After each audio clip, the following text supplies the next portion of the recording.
guys, welcome back to another episode of Diving In Deep with me, Sara Evans. Today's episode features the rising country music star, Mackenzie Carpenter. Her fresh sound and authentic storytelling has quickly made her one of Nashville's rising stars. Known for her breakout song like Can't Nobody and her skill as a songwriter, Mackenzie brings a modern yet classic edge to country music. We're diving deep into her journey, the inspiration behind her music, and what's next on her path to stardom. So make sure you download this episode, leave us a review, and share your thoughts. And don't forget, please subscribe to the podcast on YouTube. So, Mackenzie Carpenter, Hi. Thank you so much for coming on. We got to start off with saying that you are so sweet and polite, and you brought me a gift, and I want to open the gift. I did. It's literally the smallest thing. I might be embarrassed now that we're opening it worldwide. I love it. Oh my God. Is this your merch? Yes, it's a Tacky Country Club. It's my little fan club crew. I love this hat. Okay. I feel First of all, I'm obsessed with baseball caps. Baseball caps. Yes. This is a good one. Don't want to mess up your hair. How does it look? It's cute. You fit right in. You know, is it working? Okay. Yes. The Tacky Country Club is my fan club, and it's like about kind of where I come from, my hometown, everybody just like showing up, rolling as they are, one big happy family. Right. And I feel like you guys are like that too. Now I'm your a member. Your kiddos, your crew. You're officially a member. Of the Tacky Country Club. Thank you so much. Which camera can I look in right now? Okay. Here it is, everybody. Also, you can see how cute it is, so go order it on Mackenzie's website. Yes, for her merch. Thank you so much. And it didn't even mess up your hair. Well, my hair just sucks. It stays. It stays in place. Okay. These are my favorite gummy bears. Oh my God. I'm going to have one. Okay. This is incredible. And I promise we're going to talk about you. No, this is perfect. Yes. So these gummy bears are like the perfect size, the perfect texture, the perfect flavor. These are amazing. Okay, where do you get those? I mean, any gas station, Anywhere? Publix, Okay. Me eating the gummy bears I gave you. Thank you so much. And a little bubbles. I love Prosecco. But now that I'm thinking, maybe you could put the gummy bears in the bubbles. Absolutely. Don't people do that? Mm-hmm. No. I love Prosecco. Amazing. Cheers. I love to order a glass of Prosecco right when I sit down. Start off like the dinner, start off the lunch. It's a good moment. It is.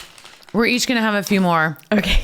My hands are clean because these are addictive. Aren't they so good? They're so good. Do you eat these on the road all the time? Yeah, absolutely. Okay. And I just found out that they have chocolate covered ones.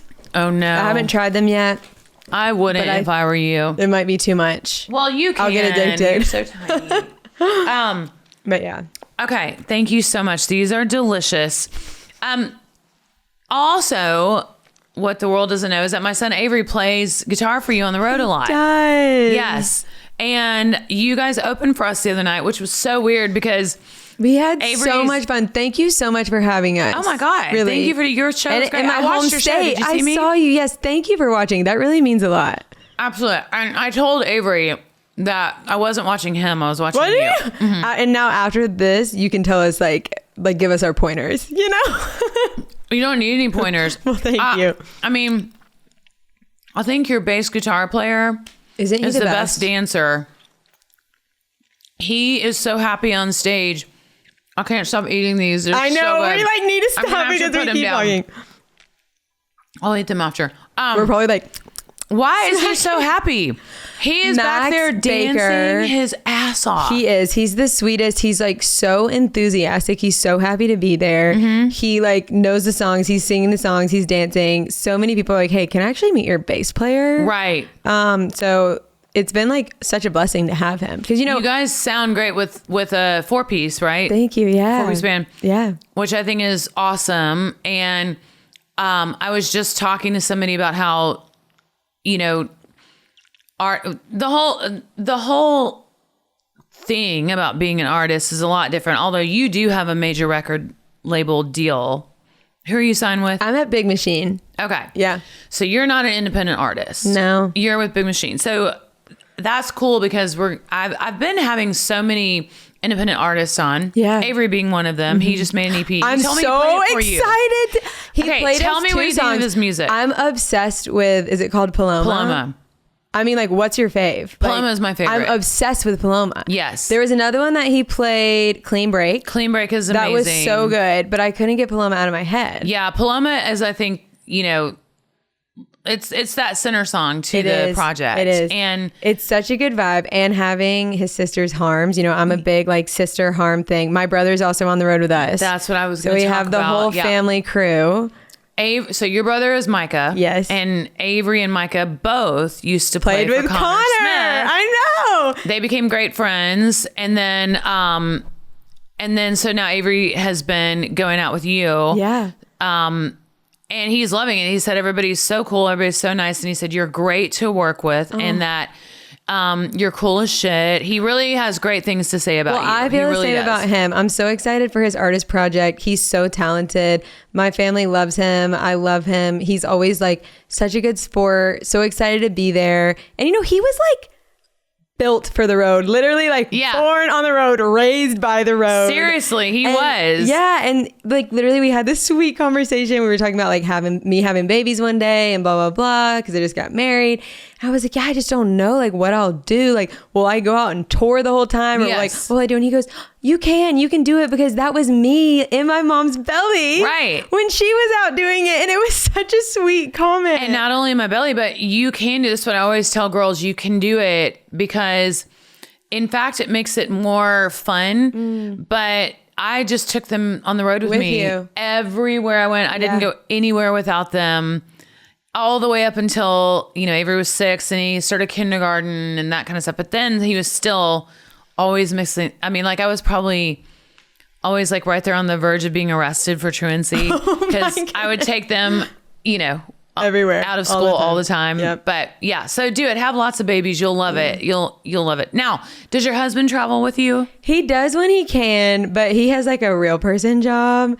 So most of the time when we're like leaving on a Wednesday and coming back on a Sunday, like he can't, you know, take off work all the time.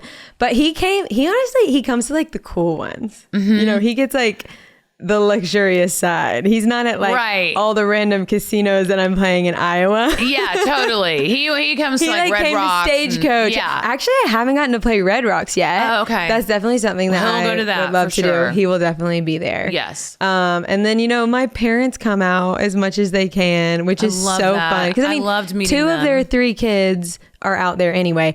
Oh my gosh, yes, we have to talk about that. So you met my mom and my dad and Ken and Christy, who are like the second parents that helped raise me with my parents. Okay. And they're actually living with my parents right now while they build another house. So the 4 of them are just like living their best life, like dinners together every night, like sharing the groceries, sharing the cooking, hanging out, like having so much fun. That is so fun. I mean, that really does. Because if it's like your best literally friend, best best couple friends. Yes. And the guys get along and the women because you know that's along. hard. Once you got a couple, once you got the match, it's like either the guy and the guy are good friends and the girls don't get along, or the girls get along and the guys don't get along. Yes. And typically it's the girls who choose, you know, to hang out. They create the plans. Men don't care as much about that because men are, you know, they're just like, whatever. And they get along, you know, with everybody. But that's so cool. Yeah, it is sweet. You were probably so like go excited over to there meet you. sometimes and they're like being the crazy kids and you're the adult. Oh, I don't get to go home very often right now, but when I do, and I'm excited for the holidays coming up. Yes. And I was just there actually playing my first ever headlining shows in Georgia. I played in Athens and Statesboro. So we had like a whole big happy family weekend. Yes. We got to just like hang out on the back porch and watch football. That's amazing. Yeah. And, now, are you a big football fan? Because Georgia's getting ready to play Tennessee. So we probably shouldn't talk about that. It's okay. It's okay. Because I'm from Athens. Right.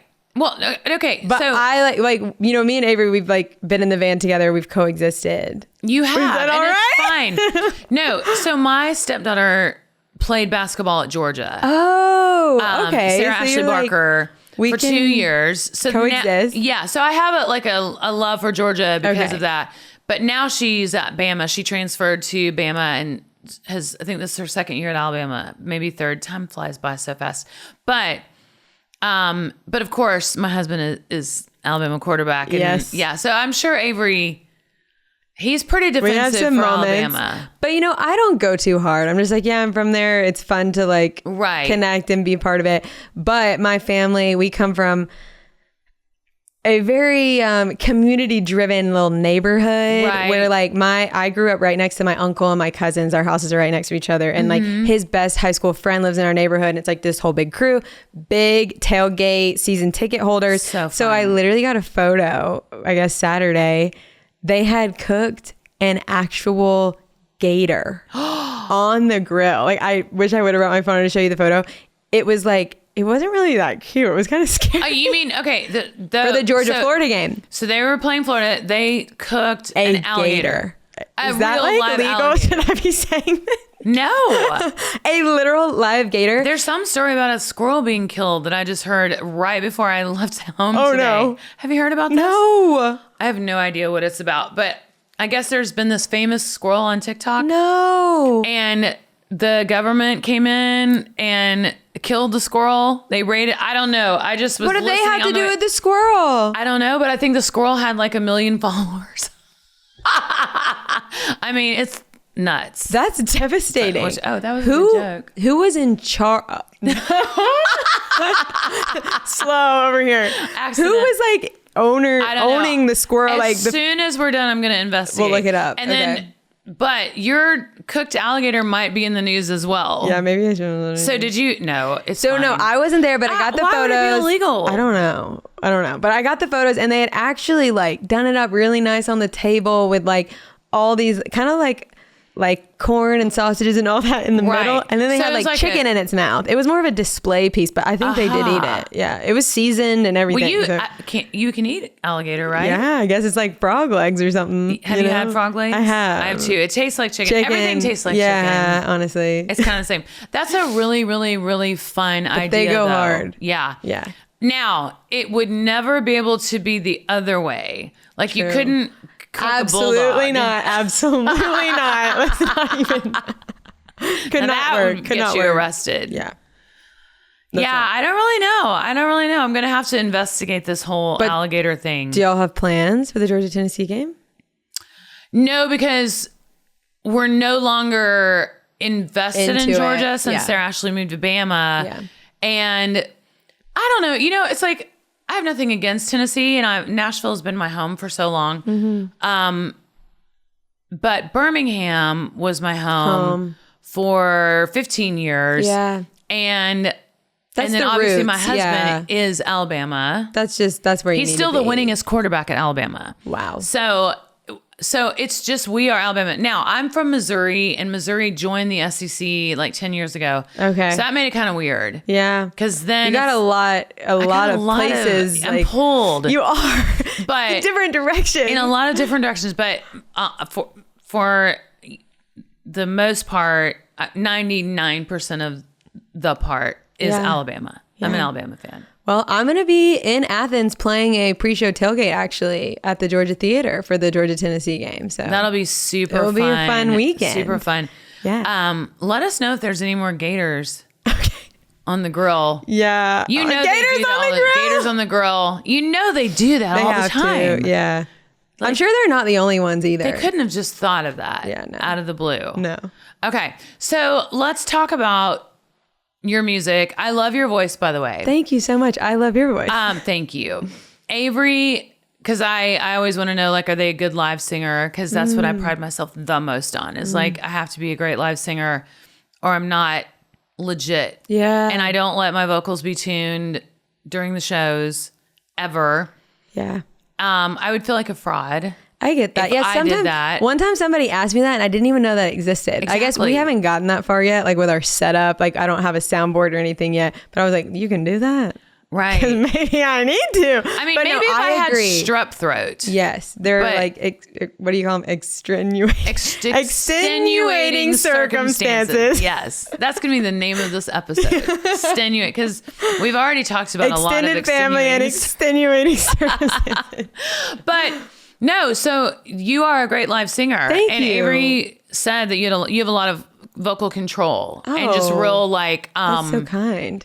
You're a real chill singer, like you just I don't really go any crazy places where I'm not wanted. I don't try to go anywhere. I just kind of stay. What's that movie where he's like, stay in your lane? It's pizza. Hitch. They got food there. Just you're here. Stay right here. This is where you live. Yeah. And no biting the no biting the lip. Remember? And he was like, but I think this is good. And he slapped him. He's like, stop that. Don't ever do stop that that right now. Don't. But I kind of stay in my lane. And I am a songwriter first, which I don't know if I've even ever said that, but I grew up singing in church, grew up singing in musical theater, decided that this is like what I really wanted to do. And my dad was like, you have to write songs. And I was like, oh, okay. So I started writing.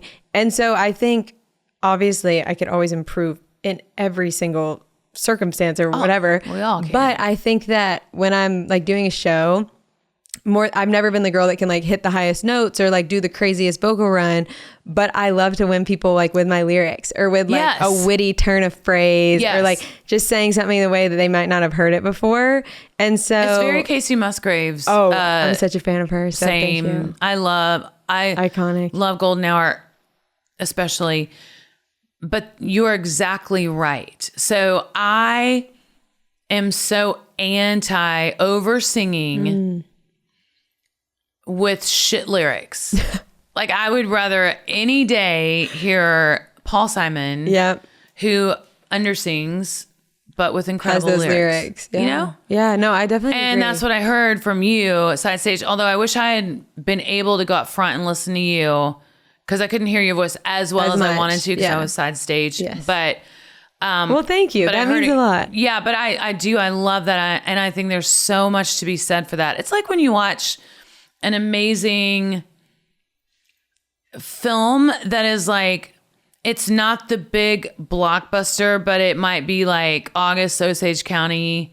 Have you seen that movie? No. It's depressing. Oh, perfect. I love that this is the comparison. No, but it's a depressing movie, but it's the one movie that I could think of right off the top of my head where no one's overacting. Everyone is just saying their lines, but the thing that makes the movie so great is the writing.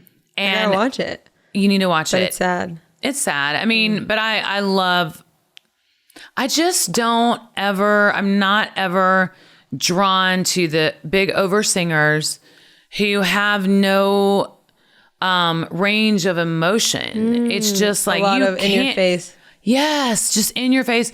You can't just go out there and stomp the whole time and just, scream basically. Yeah. It's like, feels a little like, I'm worried about you. I'm worried about you. Are you okay? And I know that you don't mean this. Like, I want to watch an artist who I know they mean it every night. Yeah. So even if like, that's a good point. For instance, we went to see Casey at Alabama Theater before she started. It was a year before she started in the big, huge venues, arenas and stadiums. But she came out and started the show with Slow Burn. Wow. That's really cool. It was so cool. I was her voice is just like butter. Yes, but also she didn't feel the need to come out there with fireworks and stomping. Yeah. The stomping. You know what I'm talking about? I mean, there is a moment for the stomp. There is. But not the full, hour, 2 hour, whatever long show. Yeah. Because you don't feel it. It's not authentic. But I do feel like there is a like pressure to play more like up tempo, maybe stompers, but maybe I put that on myself. But it's like when you go to a show, you're just like, oh, are these people going to care if I like literally pour my heart out up here? I think what happens is they care more when you stand there and pour your heart out and you sing and you stay in your lane. But, and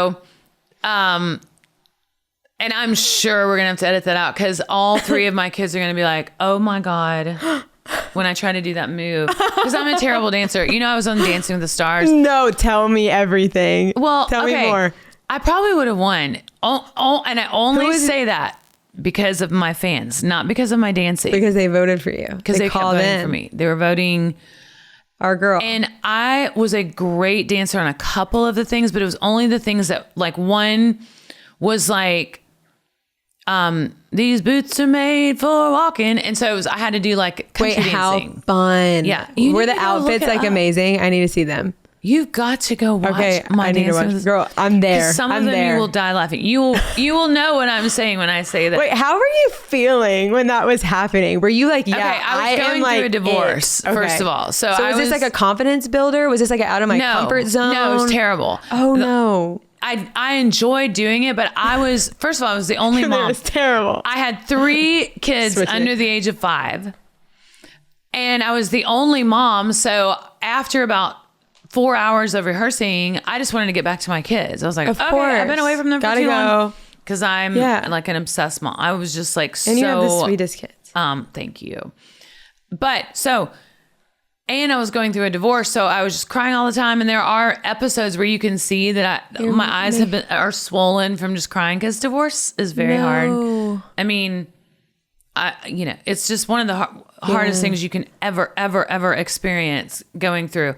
But my fans were voting for me, and I think I was going to win. But how far did you make it? Well, I quit. No, what happened? I know. Okay, Mackenzie, this episode can't be about me, but we'll edit this out. Okay. So there's just so much I need to know. I know there's so much. So you need to ask Avery about it. Okay, I do. He's never brought that up. I'm sure he hasn't. Something happened after one of the nights, and it was very traumatizing for the kids. So I quit the next day because we were going to have to start the group, when they do the big group dance. And so I would have had to have left my children the next morning after all the stuff went down for like 15 hours. And you're like, no. And I was like, no, I quit. I have to quit. I have to be with the kids right now. Wow. And Dancing with the Stars was so nice. Let me quit. Anyway. Well, they have this new move that's all over TikTok. Have you seen it? No. Where you like put your leg out and then they like, the girl like lifts up. I'll have to like cut that in here. Can you do it? It's a 2-person move. Okay. If I wasn't in a mini skirt, maybe we could try. Yeah. But someone's like laying down on the floor. I'm not going to explain this well. And it's crazy. You like lift them up. I don't even know. We'll look it up after. That is crazy. Yeah. But it's like all over right now. So the man is on the floor? No, I think it's the woman. And her legs are like against his legs. And then you like somehow like pull them up. I have seen that. Have you seen that? How crazy is that? It looks like magic. It does. Yeah. I haven't tried it. I need to try it.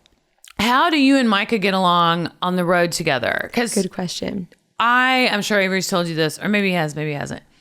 But I grew up in a family band. I have 6 siblings. And my brother Matt played bass for me professionally for 20-some years. And so he and his wife KK, she did my hair, makeup, and wardrobe.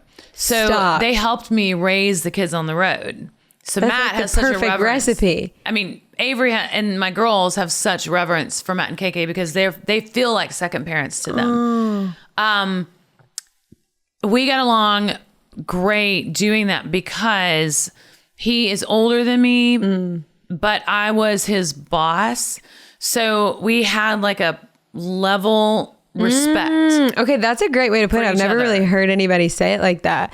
But with me and Micah, we grew up not getting along. Like I was very little sister, annoying, like, and he was just very like not gonna have it. And so what's the difference in age? We're 2 years apart. Okay. I'm the baby sister, only girl, 2 older brothers. Okay. Mike is the middle child. Okay.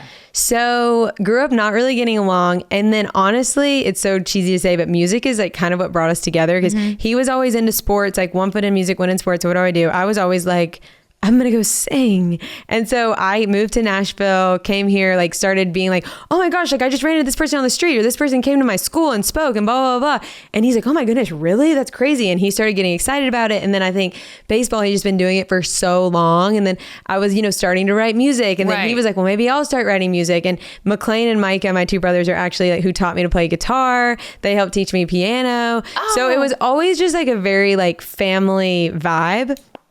But he's not, I call Micah my pusher. Because as the baby sister, like sometimes I'm a little scared or like I won't go do it. And he's like, hey, do it. Hey, go. Good. Hey, jump. And so sometimes I need him. And then sometimes I'm like, hey, it's not my time. Like, Right. Hold your horses. So music kind of like brought us together. We started like having this respect for each other because we thought each other was like good. Yes. At the writing and the singing and all that. And then he moved to town and then my older brother moved to town and we all lived together until I got married last year.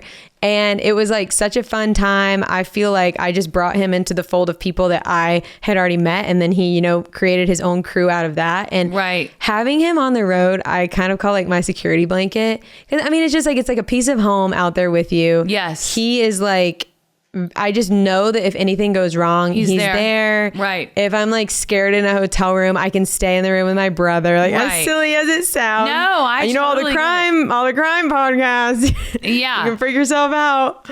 Absolutely. But it's really great having him. And I don't know how long he'll stick with me because he's, a writer and producer.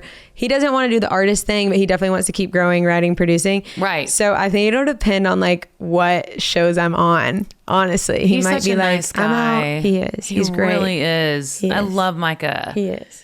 But it's cool. And then he sings harmony with you, right? Yeah.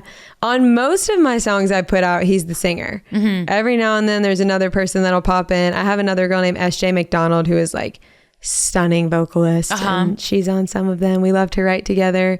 So it's just nice having like your family, and like Micah and McLean got to make my Opry debut with me. I brought both of them. That's so special. And it was the sweetest thing because McLean doesn't really like play out. Like he's literally a CRNA.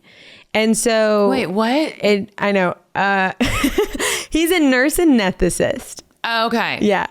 What does the C stand for? I don't know, actually. Certified. Ooh, RN. Yeah, certified RN anesthesiologist. Okay. Something like that. So he is the guy who's standing there. Put you to sleep.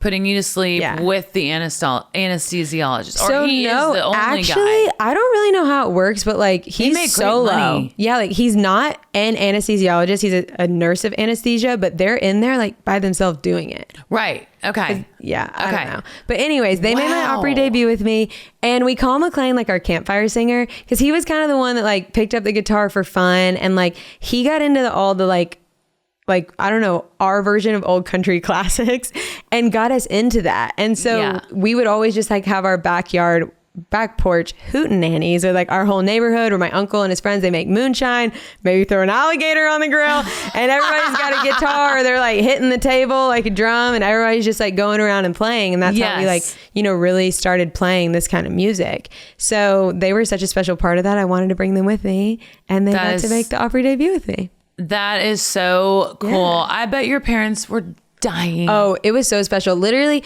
I'm from a town called Hull, but technically our population sign is 120 people. And I think that 121 people came to my Opry debut, like from my hometown area. Amazing. So it's basically the whole hometown. Yes. That's amazing. Check. I thought I was from a small town, which is 1,200 people, but that's... I guess take off an O. How many kids were in your graduating class? So actually, I went to a school in like a bigger area, but it was a small school still. I graduated with 60. Okay, that's still so it was still pretty small. But Mike had transferred to a different school and like was in like a class of 400 or something. Okay, which also helped our relationship because he was gone. We didn't have to like be around each other all the time. Right. But yeah, my brother and I never really had that sibling rivalry that I knew of, where I was the star and he was the bass player. I think in fact he always enjoyed that. I mean, he like preferred, and he was a writer too and all that. So I think he preferred staying right there where, let's just say if Avery and Livy did that, I think they would compete a little for the moment, what is it called? The front standout man? one, the front man. Yeah. But the sibling harmony though, you can't replace it. I know. What will I do if he leaves me? You'll just have to find someone who sings like him. It'll be fine. My brother left me like 2 years ago because they had a late surprise baby. Oh, how precious. Precious. She is precious. She's 5 now. And so KK came off the road because it was their second child. They brought the first one on the road with us. So it were my 3 kids and their baby. How fun. All the way up till she was like 10 years old. I know, it's crazy. It was so much fun. But then... And how old is she now? Now she's... sorry. She's 11. That's probably she's and only now 11. They have a 5-year-old. Yeah, so probably till she was like 8, she was out with us. But anyway, so they both came off the road because it was just too much to have 2 kids out. And I thought the same thing. How am I ever going to find a bass player that I love as much as Matt? And that is as good as him and all of that stuff. But you do because, you know, this town is just... moving. Well, so many talented people. Right. So many talented people. Yeah. And I love my bass player now. His name is Jeff Holm and he's incredible. But... yeah, but that was really sad. That was really hard to move on to lose him. Yeah. Well, I have a question for you. Yes. So I am in the making of my first ever album, my debut album. So what do you remember? Like, what are some standout moments about your first album? So I got my deal with RCA Records. I was, I grew up singing in bars and rodeos and fairs, festival. I mean, you name it. Yeah. From 6 years old. Wow. So when I moved to Nashville, I was not at all questioning, am I going to get a deal? Am I going to make it? Am I good enough? I mean, because you had been doing it. Like, and I just knew. Yeah. It's just like, if you know that you're a great athlete. Oh, it's the Deion Sanders effect. Right.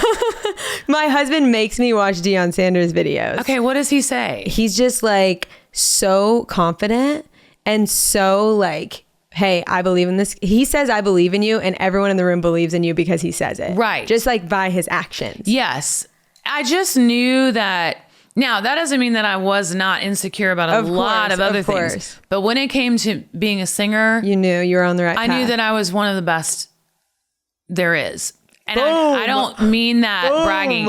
Swear. I didn't do anything to get it. Yeah. It just was a gift. A gift. And so thank you, Jesus. Thank you, Jesus. Yes, absolutely. So, but again, there were many other things that I was super insecure about. So, but just not that one thing. So I was in love with Dwight Yoakam. I've always wanted to like kind of do things different. And so when you're talking about me being 24, 25, something, I was like, I think I want to go to LA and make my first record and have... that had to be crazy. It was kind of crazy. At that like moment. Yes. People probably weren't doing that at all. They weren't. But Dwight Yoakam had just put out his album called This Time and it exploded. It was like, Maybe I'll Be Fast as You on it. It had that song. Like it was, so Dwight had just sort of had a little bit of a resurgence in his career. So his partner, guitar player and producer is named Pete Anderson. So I was like, that's what I'm going to do. I'm going to have Pete Anderson produce my record. Part of that was because I moved to Nashville. I became a demo singer. Wow. And so my name got all around town. People were hearing your voice. She's the new girl, the new demo singer. She's so country. And so because everybody kept putting that in my head, you're so country, because I can sing anything. And I grew up loving everything. Yeah. Not just country. But I thought, well, maybe that's the way I should go. Lane. That's my lane. Kind of got, put on you. That's what's going to get me the most attention. I go to LA. I make kind of a female Dwight Yoakam record. I wrote all the songs on the record. Except one, and came back and radio didn't play it. So you put it out. Yeah, it was 3 Chords and the Truth. It got tons of critical acclaim. And radio didn't play it because they said it was too country, too hillbilly, too this, too that. Because they're always looking for a reason to not play you. Of course. So, perfect. All that to say. Yay. Don't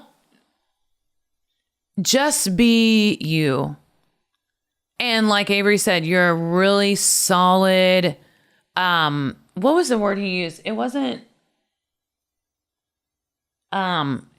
consistent. He said you're a real solid singer. Like it's always there.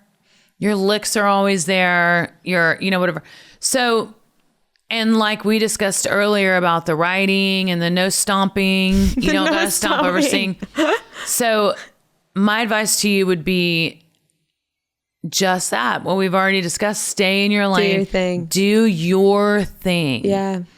And because I think I went a little too far trying to be kind of what they had put on you a little. Yeah, what they put in my mind. And I'm not blaming anybody because it was my decision. But then my next record, I came back to Nashville, made the record, and I moved a little closer in towards mainstream country. I still stayed, my voice is always your voice, the same. Of course. As yours is always yours. But just do what you know is you so authentically. And even if your first album doesn't do everything you want it to do, it will do everything you wanted it to do in here. That's a great point. And that is the magic. And that will make it worth it. That's what takes you to the next thing too. Right. Yeah, that's a great point. And it's not that you can't adjust and make adjustments and pivot in some ways, but stay true to who you are. You know, I think that's talking about Casey Musgraves. I think when she finally actually did that is when she had her moment. Casey. Yeah. And I think in the beginning of her career, what I've heard from her music is that she was trying to be a little too something, maybe too stompy. Stompy is like the word. Maybe this episode is called Stompy. Stompy, yeah. Too stompy, too rednecky, too sassy. Then when she came out with Golden Hour and she was just really, really, really, really, really honest. Casey. And really herself. That's what did it. Wow. And that's what did it for me too. When I got super authentic with my music. And that really happened with Born to Fly. Because I was like, oh, this is what I am. I'm felt it, like fell into place. Yeah. I'm bluegrass, I'm rootsy, but I'm also contemporary because I also love pop music and rock music. So I found a way to combine all that and be authentic. So I guess just don't let, who's producing your record? Is Dan Huff producing it? Brandon Hood, who actually works with Dan Huff. I actually have a couple different producers on it because it wasn't really like, we didn't go in and say, hey, we're cutting a record. It was like over time, songs that I had written and I had like loved the way that this sounded, loved the way that this sounded. So Brandon Hood and Dan Huff are on most of it. Okay. And then Julian Bonetta is on a couple. And then my brother Micah. Amazing. Yeah. That's so cool. Yeah, it's fun. And because I am still finding that sound and what I want it to be, because it's almost like a blessing and a curse when you like everything. Yes. You know, he's like, oh, I love that. Oh, I love that. Oh, I love that. Well, it's like, okay, let's you got to narrow it down. Yeah. Well, I always try to go with the ones that I enjoy singing the most. That's a great point. Yeah, like what do you literally want to say? What I want to say. Because you're the one out there, not the person in the room that you're writing with that's like, no, the line needs to be this. It's like, well, I got to say it every night. I got to do it every night. And when I'm listening down to my project, if I'm consistently skipping ahead, that's how you know to a certain that's song. A great point. Or skipping a song. Yeah. Then you know, like, that one shouldn't be on there. Yeah, that's a good point. This song is, even if you're listening to, okay, you've got a pile of songs that you've written, and you've got a pile of songs that have been pitched to you. The ones that you go to the most are the ones you need to record. You know, yeah. Yeah. That's a good point. I know it's so hard because there's just like so much going on these days. There is. There's so much music, which is so great. Obviously, all the social component of it. And do you do outside songs? I haven't yet, but I'm not against it. But you're a great writer, though. Thank you. I obviously do try to do that, but I haven't even like opened that nutshell yet. Right. But maybe I should. I mean, a hit is a hit. I wouldn't say no. Exactly. Or it could give you an idea of something to write. It's just good to, maybe sometimes listen to outside songs. Yeah. And because one of them might speak to you. It might. Yeah. I mean, I like to try to write most of my own, but I didn't write a little bit stronger. And what an amazing and I didn't write song. Says in the Bucket. But I loved them both. But and they're like such a part of your story. Yeah. But you also are a great writer. I mean, I've heard you and Micah both are just fabulous writers. We do love to write. Maybe just stick with that. But like I said, I'm not above it. Who knows? Just, do what you're like. I like when you're going down your set list and you're like, I'm so excited that this song is next. And then it's like, oh, I don't want to play this one. Or that you just love it and you're like, that's what's going to get to the fans the most. You know what I'm saying? They're going to feel that. They're going to feel that. Yeah. Yeah. That's a good point. Yeah. But I also, this is a side note, I love how you dress on stage. Thank you. I love your fringes. Oh, my fringes. I wore a fringe Western shirt the other night on stage. Did you feel like, wow? Well, I did it because I saw you. Did you feel va-va-boomed? And I was like, I have this fringe shirt that I got at a Western store. But I loved your fringe, so I wore it. And it felt fun. Definitely in a fringe moment right now. I love it. And it just is so fun on stage and in pictures. And I've been having a lot of fun. I met this lady early on in town. Her name is Brittany. She has a company called Harpeth Goods. And she like curates vintage and Western wear. Okay. And she had all of these pieces and we were just like, what could we do? Like, how could we make this a thing? And so we met this guy. His name is Yusuf. He goes to Lipscomb. I think he's literally like a junior. And we'll take like some of her, vintage pieces and we'll go to him and we'll be like, hey, let's cut this here. Let's chop this here. Let's add fringe all down the back and let's like rhinestone it. I love it. It's just like bling, bling, bling, bling, bling. And so we've been having so much fun. Just like, we like even cut the sleeves off of some and like made them boot covers. Yes. Or we took some men's, I think the one I had on that night, we took some men's shirts and we made shirts and skirts, like pearl snap skirts out of the one shirt. So we've just been having fun, like messing with it and seeing what we can create out of it. Yeah. It's like, the world is our oyster, but you're such an artist. I mean, so it's coming through and definitely a creative. It's like you want to be involved in all of those pieces and like all the pieces of your career. And it's all about having a look and having a sound and like writing and having the songs and having the voice. So I just keep trying to like get better in all of those categories and cut through. And you really are. Well, thank you. Cutting through. So when will your record be done, or is it done? It's coming out. I mean, I guess I haven't like announced it, but in March. Awesome. Yeah. So it's close. That's so exciting. Yeah. And it's like, I don't know. I've just had like I feel like I've had a lot of like speed bumps, a lot of hiccups like on my journey here.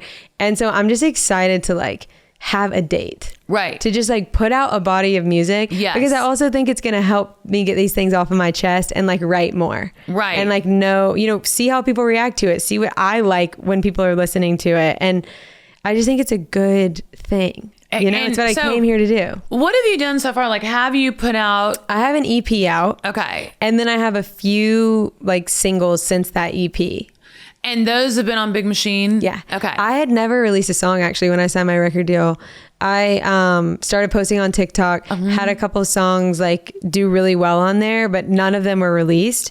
And so how did you get your record deal?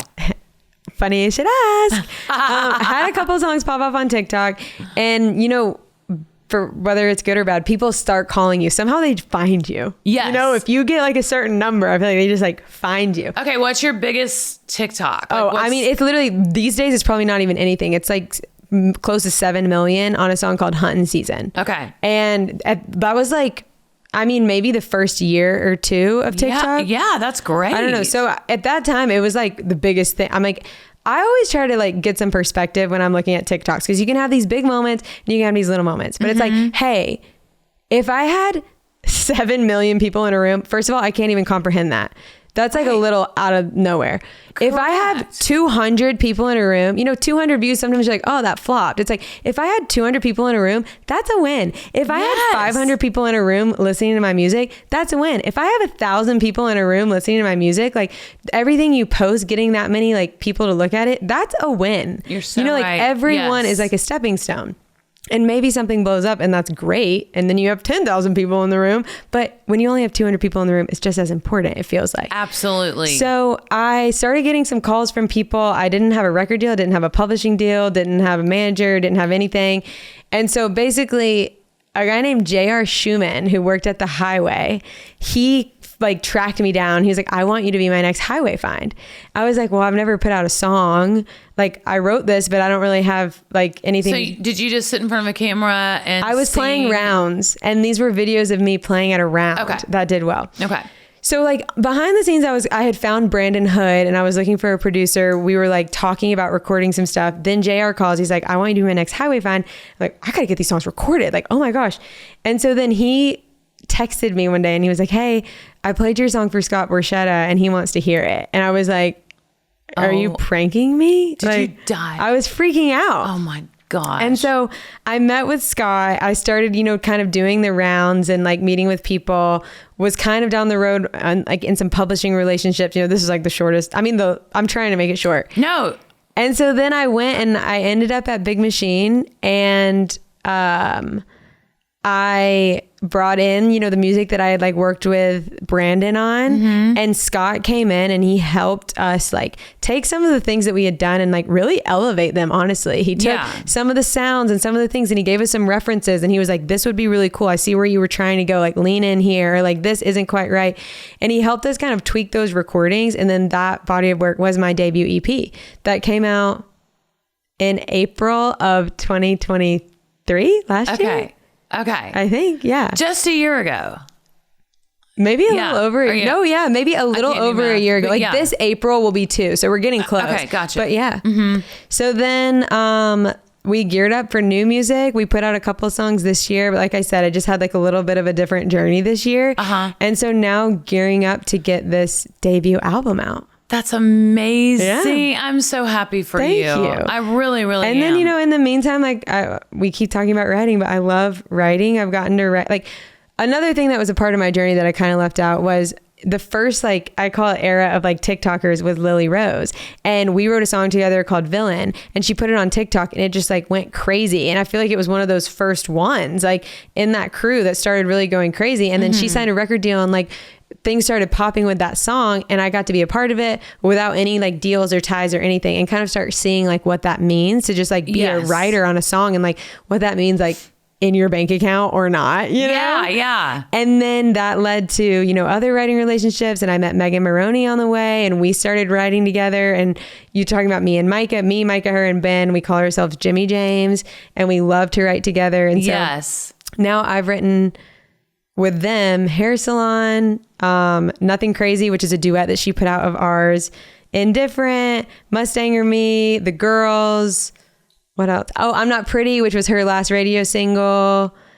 We just had like so much fun together. She just put out a little Christmas EP that the 2 originals we all wrote together. Gosh, it's amazing. And so it's just been fun to like see what every day holds. Yes. Whether that's about me, whether that's about somebody else. What is your strength in writing? Lyrics? Normally I would think like concepts. Okay. But when it's another artist, obviously I like to let them lead that because I think that's more true to them, what they want to say. Right. But, I'm definitely not the instrumentalist in the room.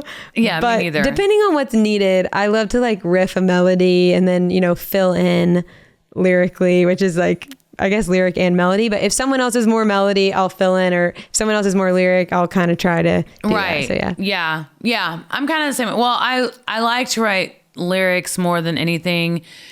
Do you like ever do it without the music? Are you that kind of like person? Yes. See, I'm like not that yet, like kind of more of a poet. A lot of times I will just write out maybe a verse that I just think would be cool. And especially like a couple days before I'm going to go into a session, just because I like showing up with something. But I get tired of my own melodies. I feel that I do like listening to other people's to see what they bring to the table. Because I feel like we're so like, we're drawn to the same things. I mean, there's only so many like things that can go through our brain. Absolutely. And I always feel like I'm writing the same melody over and over. And my melodies always end up sounding like really country. So I need to write with you. Which is great. Yeah, we should. Yeah. And really kind of bluegrassy, but yeah. So anyway, I just love to listen to other people's melodies. It's like they're like nature, their intuition. It is really their cool. instrument. Like it's the instrument they're bringing. It is. And I just want to sit there and write what I want to say, but man, I'm just like you. I love where you are and you're at just the precipice of who knows? Of who knows? Who knows what? Yeah. I mean, that's so the crazy part. But they're going to do a great job with your album. I mean, I know they are.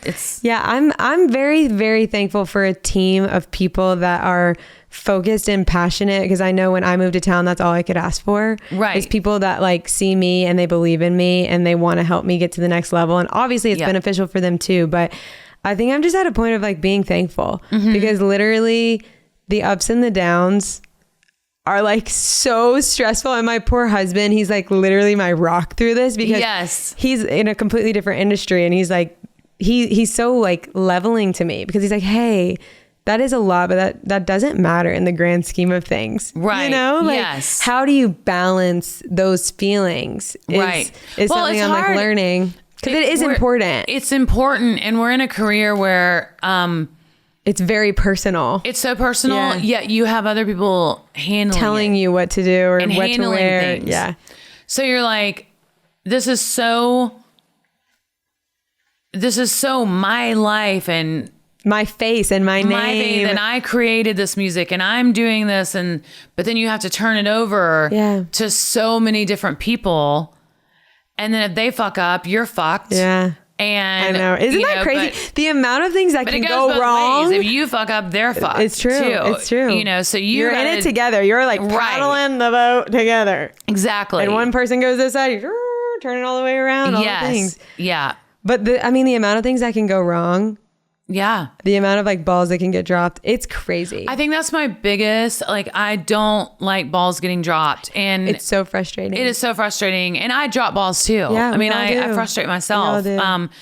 But it's, you know, and we tour a lot. And so I think when you are on the road a lot, I was just bitching to my managers today. I was like, you don't understand when you're not traveling all the time. Your mind is like you forget, you know, I don't know. It's not a normal life. It's not a normal life. Yeah. So a normal life is like, today is Monday, today's Tuesday, today's Wednesday, today's Thursday, today's Friday.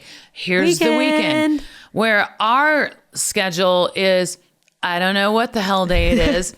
And but I know I'm leaving soon. I just know that I'm really tired. Yeah. And I'm mad because I've got to unpack and repack and do the laundry and maybe get some groceries, but I only need groceries for 2 days because then I'm leaving, and then is my dog and I'm missing out on my friends are hanging out. I've got FOMO. Yeah. Listen to us. We're like, wah, wah, wah. But we love what we do. That's what I was saying. You have to love what you do. Yeah. And you have to be passionate about it to because people don't teach you that part. Right. There's no like in any of these relationships, like there's no like rule book, there's no guidebook, and it's a really, really hard industry to like have a mentor in. Yeah. Because the mentors are like famous people. Right. And they're like very like, you know, busy. You can't get to them. Yeah. Yeah, which is like as they should be. And also the mentors or whatever are still competing. Yeah, that's and so true. It's, you know, I mean, they're still in the game. Not as much because like I've got a fan base that's going to follow you anywhere. Threatened, of course. But at the same time, it's like,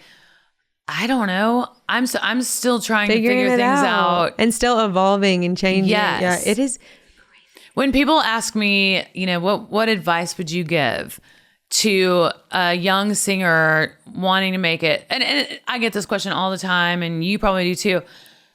Trust me, they don't want me giving advice just yet. Maybe one day. Well, you know, little ones that are still living at home. Yes. And they haven't. And I'm always like, you can't think. This goes back to when I said, when I moved to Nashville, I knew the voice was there. There's no question. Like, I've got an arm like a quarterback. I've got a voice like, you know, whoever. But meaning there's no way if I can get in a room and sing for somebody that they're not going to love my voice. Yeah. Or know that I'm a great singer. Yep. There's so much more to it than that. And especially now. Yeah. Especially now. And so I always just tell people like, you have to know that. You can't question that. You can't be like, I think I'm a good singer. I mean, I grew up in singing, you know, a little bit here and there, and my family thinks I'm good. You know, I feel like I've thought about that. Like, some people like, who told you were good and who told you were bad? Right. You know, like I just grew up probably similar to you. Like I just started singing, like there's pictures of me tiny with a microphone. I'm like, I never really like chose to do that. It was just kind of like innate inside of me. So it's like, okay, eventually, like, would I have just gotten some bad reactions and like stopped? Or I guess I just kept getting good reactions and I'm like, okay. Yeah. I'm good. Cool. I'm always fascinated by what caused some people to start or stop. To start in music and do music. Yeah. And then remember those old, like on the TV shows way back when they were like, the people would come in really bad and their family would be there and they're like, oh, they didn't make it? Like, what happened? You're like, hey, what was going on here? Right. Did you tell them they were good? Exactly. Are you real? That's your job as a parent. Yes. To tell the truth. Yeah. Like, you don't have it. You don't have what it takes because you're Baby, just setting them up for disappointment. You know, so why don't you try, I don't know what something else. Anything else. Anything else. CRNAing. Right. Grilling gators, you know? You don't even have to do anything. I swear to God, if I wasn't a singer, I would just have, gotten married and I probably would have had 10 kids and just did that. Yeah, I really want to have many cows. You need many. But my hubby says, like, until I can either like take care of them or like pay someone to take care of them all the time. He's like, you're not leaving me at home with the cows. I'm like, okay, that's fair. You can do it. And it makes you, it's very empowering. Yeah, because you just got your horses. Yeah. Are they new with Wait, are you talking about kids or cows? Cows. I thought you were calling kids cows. No. I thought you were being funny. Cows. Like I thought you said I You're want like, many, like a lot of cows. No. And I thought, oh, that's I do cute. Want the little cows, like but real, do you want like kids. Yeah, of course. Okay. I do. That kind of cow. Yeah. The real cow. Well, I grew up on a farm where we had lots of cattle and horses and hogs. And it's hard work. It is. So I agree with your husband. You can't leave them at home. But I also don't think you should take your cows on the road. But what if they were like a part of it? They're just in the trailer behind. I just sounded like a cow. Don't do that. There's too much shit involved. That's true. It's smelly. Very. Yeah. And I mean, like a giant dog. Like when the time comes and you get your own bus. Yeah. Then maybe. No? Then maybe. But I mean, you're probably going to have to pay your driver a little bit more to take care of the cow. Take care of the cow because you're going to need to the pasture. Yeah. He's going to need to pull off at a pasture so the cow can go to the bathroom. Yeah. But I mean, I don't know that cows know. I don't know if they can be bus trained. Yeah. I would just get It's so funny though, because I got on this cow phenomenon and like my best friend from home, the closest thing I have to a sister, in the same month without me even knowing, she got all these cows. And she has a little 2-year-old who is the sweetest little baby ever. He's like the closest thing I have so far to like, a niece or nephew. Or a cow? A real person. Okay. His name is Gatlin, but he has 2 cows and he named them Gummy and Booger. Love it. But then some of the cows don't have a name. They're just like 42 or 36. Right. Whatever. But he just got new ones. Yeah. I remember that she just told me yesterday, Bullseye, Daisy, and I can't remember the third one, but like these little names he's coming up with are so cute. That's so cute. Especially Gummy, Booger, Bullseye, and Daisy. Yeah. But why do you want cows? I don't know. I just have this obsession with them. Okay. And it started like in the last couple years. Okay. And I just know one day I will have cows. You were born to be a singer. Right. I know you were born to have cows. So you need a farm. You need to like... Yeah, eventually. You need to get a farm eventually. And have which cows. My husband's on board with. Okay, good. He's just like not right now. Well, and also... Which is fair because we're gone all the time. Yeah.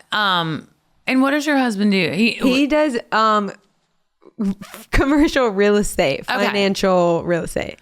So he can find you some property. Yeah, he can be on the lookout. You guys might be able to start like a cattle ranch. What would I call it? I'm kind of liking Booger. You might have to steal that. Booger. Yeah. I want my first cow to be named Comer. Okay. That's my mom's hometown, like where our family business is. I like it. And so we'll start. Or it could be Comer Farms. Oh, that's sweet. Yeah. I've always thought about greener pastures. Love it. But also I was thinking about naming all the cows after all my dead relatives. No, I don't like that at all. To have like Jimmy and Miriam. I don't like that at all. Because it's just, I don't know. Like they're still with me. It's almost disrespectful because it's like if I got a cow. I named you after a cow. Yeah, and I named the cow after my granny who I loved. It would just be like, well, Granny, this is what I did about for as much as I thought of you. I'm going to love them so much. But I'll think about it. You don't know if you're going to love the cow so much. You have a good point. Because you might be like, this was the worst thing I ever did. And then you're like, I can't get rid of my cow. It's named after my dead grandparent. You'll just have to eat it. Oh my gosh. I mean, eating your own cow? I guess than eating an alligator. Okay. Because, I mean, it's beef. Noted. You got me there. Yeah. Unless you just get like milk cows. Yeah. You could just do that and not have beef cows. And just like, you know. Hey, we'll see. Like we said, I'm on the edge of who knows what. The options are mindless. Who knows what will happen the next time I'm here with you. I do know for sure, though, that you have a great voice and you're a great writer and you're a great talent. And I watched your show the other night. So I do know in the who knows what question that you're going to make it. I can just tell. Thank you. You already have the makings of being a big star. And you already act like a big star. Thank you so much. And you were raised very well because you brought me a gift. So thank you so much for that. I'm eyeing these that are sitting here. I'll get you some more of those. I want them so bad. But be careful. And these are like technically, are they fattening? I think they're the healthy version. Okay. The true, it says something. But they have like a regular version too. And maybe chocolate and like sour. How many calories is this one? And what would you We don't think about it. That is Booker. This is Booker for sure. Yeah. No, I do think about it. Oh, I brought you gummies and we talked about Gummy. The cow. That's so weird. No, but I do think about the calories. Okay. A lot. What is a calorie? I don't know. Don't think about it. I haven't eaten yet today. Okay, so this is dinner, supper, and breakfast, and lunch. And evening snack. Right here. You just provided me with my sustenance your appetizer for the day. And your bubbles. I'm supposed to go to a dinner tonight that I don't want to go to. So what are you going to do? Do you have an out? Or are you just going to go? I'm probably going to go just because it's for one of my children. Okay. Necessary. She's watching this. No, I would I never say no to them. I mean, don't get me wrong. I spanked them a lot when they were little in their formative years. Yeah. But now as adults, I just feel like they're my best friends. Yeah. That's the sweetest relationship to have. It is. Wait, what's your favorite restaurant in Nashville? I never go out to eat. Oh, you cook a lot? Yeah, I cook a lot, but now it's just me and Jay. And so when I cook, it's Sunday dinner for the whole family. So like I just made a huge roast yesterday. We spent the whole day at the farm riding horses, doing stuff. And then we all went home and showered, and then everybody lives like 2 minutes from us. And so we came over and had roast, and then we got on the cloud couch and played Quiplash. So fun. It was so fun. So fun. That's such a good game. That's my favorite day. Oh, that's your perfect day. That's my perfect day. I love that. Yeah, I just had it. So otherwise, I'm not cooking that much for me and Jay. I did the Opry Saturday night, and I planned it. You're going to think I'm so weird. Tell me. So I didn't eat all day because I was like, and Jay was driving home from Birmingham because he went to his son's football game. And so all day I was like, tonight I want Frosted Flakes because I have not had Frosted Flakes in years. So we each got home. He got home from Birmingham. I got home from the Opry around 10 p.m. and we had Frosted Flakes for dinner. So you didn't eat on purpose so you could get home and eat your Frosted Flakes. Correct. You know what I'm like that with is mini wheats. Yeah. Is that weird? Are they frosted? Yeah. Oh, of course. Oh, yeah. They're so good. Absolutely. And if you're going to have Frosted Flakes, it has to be with whole vitamin D milk. I agree. You know what? Growing up, my dad used to make us Frosted Flakes with bananas in it. Jay put bananas in his. Yeah, it's so good. Or strawberries. I didn't want to do that because I was like, I don't want to. I mean, I love bananas, but like, I just wanted the Frosted Flake. Yeah, you're like, this is what I need. Yeah. This is what I need. Because I'm a very intuitive eater. What does that mean? I eat whatever I'm craving and when I'm craving food. So I don't. You don't have to have like breakfast, lunch, and dinner. It's just like, oh, I want this now. I want that then. Exactly. That's nice. That means you're like listening to your body. I listen to my body about everything. If I'm tired, I sleep. If I'm thirsty, I drink. If I'm depressed, I drink. I mean, that is help. That is help. Yeah, I feel like my family has some weird things that we like grew up eating. Like, I guess banana and Frosted Flakes is like normal. We would eat like banana sandwiches, which is just like, the sunbeam bread, mayonnaise, and bananas. That I feel is very abnormal, even though Jay, I feel like Does Jay he do is that? part of your family. Where is he from? Alabama and Georgia. Yeah. Okay, so that makes sense. Cousins, basically. Yeah. Okay, I don't understand the texture of the banana on the bread. Oh, it's like slippery. It's two textures that don't go together, I don't think. Okay, now that you're saying that, I totally see what you're saying. You see what I'm saying? But it's still so good. I will try it. Yeah, you will. And the mayonnaise throws me off because I love mayonnaise. Don't get me wrong. So my brother and I used to get up on Saturday mornings and watch Super Friends. Okay. I'm aging myself. Never. We were in the 80s. We were 80s kids. Okay. Mayonnaise. We would make white bread, mayonnaise, and potato chip sandwiches. Wait, that's like such a sweet kid snack that y'all did that. Did y'all make that up? Yeah. Oh. And then everybody's like, oh my God, that's so weird. And I'm like, but it's basically the same thing without the turkey or the cheese. Right. And you would eat potato chips with a sandwich. So why not just put it on there and just eat it? Because people do that with the meat and cheese. They'll put like chips on it. But absolutely. You were just ahead of your time. We were ahead of our time and we were hungry. Yeah. You're like all in one bite. All in one bite. Get it done. Maybe make a second. Yeah. My great grandma made this like Jell-O salad that was like lime green with like cottage cheese in it. And I loved it. That's very good. Yes. And she passed away and I never got the recipe. And so I was calling my aunt. I was like trying to figure out how to make it. I like started making it. But I think where I went wrong is I put it in the blender. Oh. And so the cottage cheese got like all whipped up. No, it has to have the texture of the cottage cheese. Yeah. So it was still really good, but it's like lime Jell-O with cottage cheese. I like posted a TikTok about it and people were like, "Ooh, what is that?" I wouldn't do that. I also wouldn't name a cow after her. If I were you. Different grandma, but still. Good to know. I got a lot of good advice. I'm going to write it down. I will say it's been one of the strangest episodes. We've been boom, boom, boom. But I love it. I love that. Yeah, you're a great conversationalist. Thank you. You're great. Just no stomping. No stomping. Don't stomp, whatever you do. Stay in our lane. Stay in your lane. I'm not going to do that. You did it much better. No, you're doing it good. Okay. Yes, you're doing it good. And then sing from your heart, record from your heart, and you will always be successful. And don't name our cows after dead relatives. Just don't get cows, I would say, until you have the farm. Devastating. Until you have the farm. Okay. I mean, I think you're giving good advice. Like my parents and my in-laws will be like, yes. Yeah. But I'm like, I mean, if you get like 20 acres or so, I'll let you get about 5 cows. Okay. Start there. And grow. Room to grow. Room to grow. But if I were you, I would have a baby before I would get a cow. Really? 100%.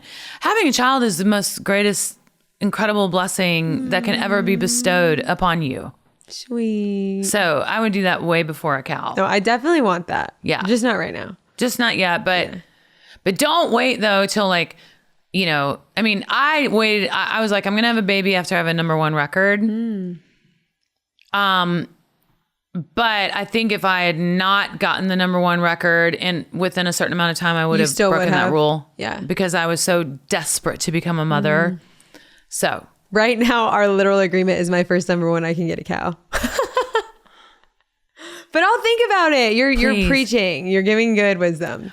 Avery wouldn't be here if I hadn't said that baby. I'm having that baby after the #1 record. He would be a cow. Avery could have been a cow. This has gone if too I was far. You. Avery would have been a cow. He's gonna be like, hey, cut that. Thank you so much for being here. Thank you for having me. Can we name the name of your record?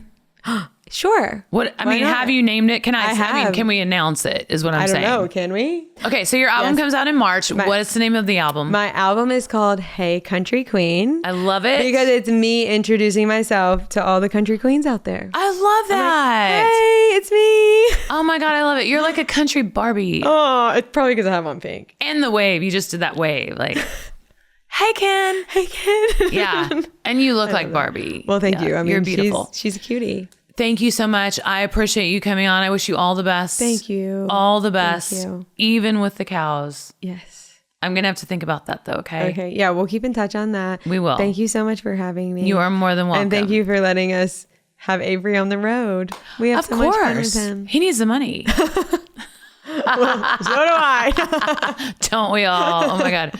Being on the road can break you. It's like a vacuum. It's a vacuum. Yeah, a vacuum. It is. But we love it. We digress. We love it. Thank you so much, Mackenzie. Thank you.